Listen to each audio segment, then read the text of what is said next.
Our first reading comes from the second chapter of Genesis. The Lord took the man and put him in the Garden of Eden to till and keep it. And the Lord commanded the man, "You may freely eat of every tree of the garden, but the tree of the knowledge of good and evil you shall not eat, for in the day that you eat it, you shall die." Now the serpent was more crafty than any other wild animal that the Lord God had made. He said to the woman, "Did God say, you shall not eat from any tree in the garden?" The woman said to the serpent, "We may eat of the fruit of the trees in the garden. But God said, you shall not eat of the fruit of the tree that is in the middle of the garden, nor shall you touch it, or you shall die." But the serpent said to the woman, "You will not die, for God knows that when you eat of it, your eyes will be opened, and you will be like God, knowing good and evil." So when the woman saw that the tree was good for food, and that it was a delight to the eyes, and that the tree was to be desired to make one wise, she took of its fruit and ate. And she also gave some to her husband, who was with her, and he ate. Then the eyes of both were opened, and they knew they were naked. And they sewed fig leaves together and made loincloths for themselves. Here ends our first reading.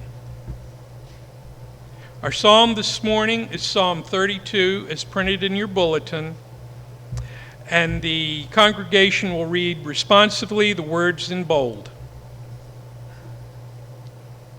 Happy are they whose transgressions are forgiven and whose sins put away.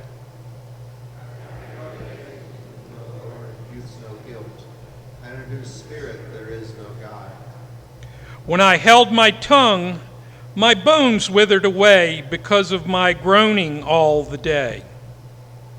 Your hand was heavy upon me. In the night, my moisture was dried up as in the heat of summer. Then I acknowledged my sin to you and did not conceal my guilt. I said, I will confess my transgressions to the Lord. Then you forgave me the guilt of my sin. Therefore all the faithful will make their prayers to you in time of trouble. When the great waters overflow, they shall not reach them. You are my hiding place. You preserve me from trouble. You surround me with doubts of deliverance.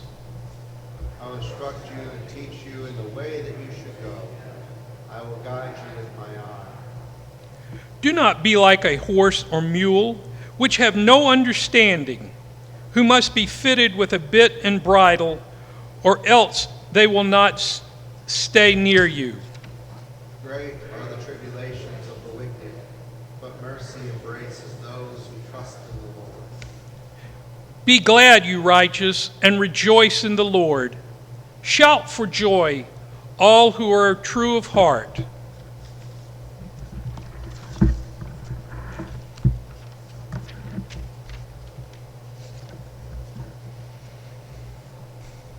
Our second reading comes from the 5th chapter of Romans.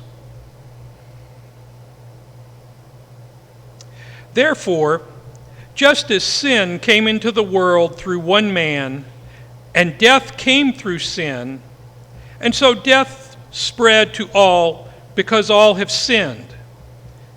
Sin was indeed in the world before the law, but sin is not reckoned when there is no law. Yet death exercised dominion from Adam to Moses, even over those whose sins were not like the transgression of Adam, who is a type of the one who was to come. But the free gift is not like the trespass. For if the many died through the one man's trespass, much more surely have the grace of God and the free gift in the grace of the one man, Jesus Christ, abounded for the many. And the free gift is not like the effect of the one man's sin. For the judgment following one trespass brought condemnation, but the free gift following the trespasses brings justification. If because the one man's trespass, death exercised dominion through that one, much more surely will those who receive the abundance of grace and the free gift of righteousness exercise dominion in life through the one man, Jesus Christ. Therefore, just as the one man's trespass led to condemnation for all, and one man's act of righteousness leads to justification and life for all. For just as by the one man's disobedience the many were made sinners, so by the one man's obedience the many will have made righteous. Here ends our second reading.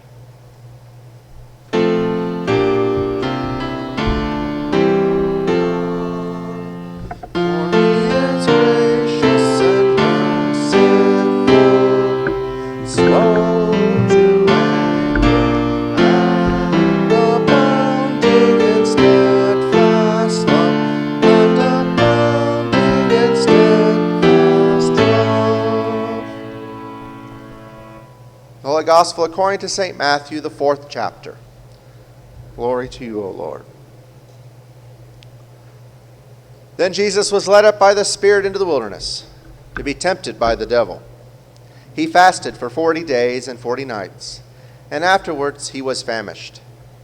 The tempter came and said to him, "If you are the Son of God, command these stones to become loaves of bread." But Jesus answered, "It is written, one does not live by bread alone, but by every word that comes from the mouth of God." Then the devil took him to the holy city and placed him upon the pinnacle of the temple, saying to him, "If you are the Son of God, throw yourself down, for it is written, He will command His angels concerning you, and on their hands they will bear you up, so that you will not dash your foot against a stone." Jesus said to him, "Again, it is written, do not put the Lord your God to the test." Again the devil took him to a very high mountain and showed him all the kingdoms of the world and all their splendor. And he said to him, "All these I will give to you, if you fall down and worship me." Jesus said to him, "Away with you, Satan, for it is written, worship the Lord your God and serve only him." And then the devil left him, and suddenly angels came and waited on him. The Gospel of the Lord. Praise to you, O Christ.